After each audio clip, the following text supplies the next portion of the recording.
জানো তো, একটা সময় ছিল কম বয়সে বিয়ে করেছিলাম বলে বন্ধু বান্ধব পাড়া প্রতিবেশী আত্মীয় স্বজন থেকে শুরু করে মোটামুটি সবাই বলতো, কিরে বাচ্চা কবে নিবি? বিয়ে তো করলি অনেক দিন হলো, এবার একটা বাচ্চা কাচ্চা নিয়ে নে। আর কবে নিবি? আরে আমরা তো আছি পাশে, দেখবি ঠিক মানুষ হয়ে যাবে। কিন্তু আমি আর আমার হাজবেন্ড একটাই ডিসিশন নিয়েছিলাম যে বিয়েটা হয়তো আমরা অনেক তাড়াতাড়ি করে ফেলেছি, কিন্তু একটা বেবি নেওয়ার জন্য অনেকটাই প্রস্তুতি দরকার। তো সেটা কিন্তু আমাদের সময় মতোই আমরা নেব। আচ্ছা তোমরাই বলো তো, আজকালকার দিনে একটা বাচ্চা মানুষ করা কি মুখের কথা? আমার এই কথাগুলো শোনার পরে অনেকের আবার কিন্তু অনেক রকম মন্তব্য হতে পারে।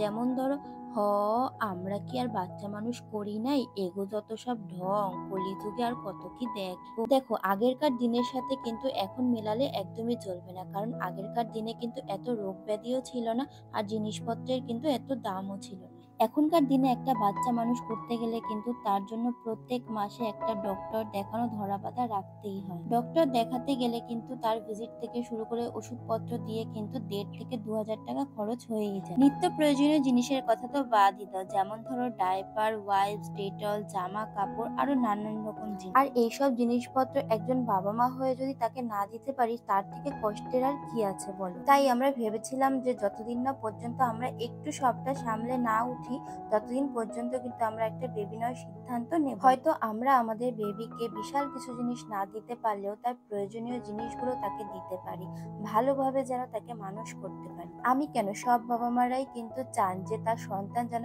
ভালোভাবে বড় হয়, মানুষের মতো মানুষ। সামনে না হলেও পেছনে পেছনে কত মানুষ কিন্তু কত কথা বলেছে আমাদের নামে। এদের হয়তো বাচ্চা কাচ্চা হবে না, বা নিজেদের সুখের জন্য হয়তো এখন বাচ্চা কাচ্চা নিতে চাইছে। সব কথা আমাদের সামনে না বললেও আমরা কিন্তু সবকিছুই জানতে পারি। আর যখন আমাদের মনে হলো যে এখন একটা বেবি নেওয়া আমাদের দরকার, আর তার কিছুদিন পরেই কিন্তু আমাদের সন্তান আমাদের কোল আলো করে আসে, এবং যারা যারা আমাদেরকে আগে বলেছিল বিয়ের পরপরই বাচ্চা নিয়ে নিতে, আমরা মানুষ করে দেবো, আরে আমরা তো আছি পাশে, ঠিক দেখবি বড় হয়ে আজ তারাই কিন্তু আমাদের পাশে নেই। একটা বড় খোঁজ নিয়ে দেখে না যে আমরা কেমন আছি, আমাদের সন্তান কেমন, তাকে মানুষ করতে পারছি কিনা, আর তার যা খরচাপাতি আছে সেগুলো আমরা চালাতে পারছি কিনা, আমাদের কোনো অসুবিধা হচ্ছে না তো, আমরা ভালো আছি। উপর থেকে তো সবাই দেখে যে ভালো আছি, কিন্তু ভেতর থেকে তো কেউ একটা বারও জিজ্ঞাসা করে না যে কেমন আছি, আর কেউ জিজ্ঞাসা করবেও না। তাই আমি সকলের উদ্দেশ্যে একটা কথাই বলতে চাই, তোমাদের যখন মনে হবে তোমরা বিয়ে করবে,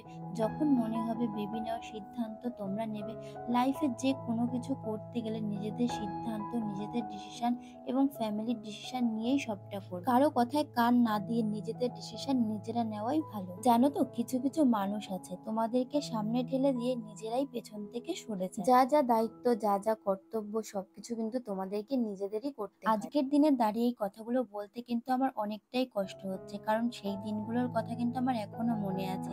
তারা কিন্তু জোর দিয়েই বলেছিল যে আমাদের পাশে থাকবে। কি বলতো, একটা মানুষকে কিন্তু একবার আঘাত করা যায়, দুবার আঘাত করা যায়, তিনবার আঘাত করলেও কিন্তু সেই কষ্টটা তার মধ্যে আর থাকে না। আর আমাদের ফ্যামিলি সাপোর্ট যখন আমাদের সাথে রয়েছে, তখন বন্ধু বান্ধব বলো, আত্মীয় স্বজন বলো, আর পাড়া প্রতিবেশী বলো, কারোর সাপোর্টেরই আমাদের কোনো প্রয়োজন নেই। কারণ উপর উপর থেকে ভালোবাসা দেখিয়ে পেছন থেকে নোংরা মানসিকতার লোক আমাদের কোনো দরকার। তাই আমরা যেমন আছি আমাদের ফ্যামিলিকে নিয়ে আমরা ভালোই আছি।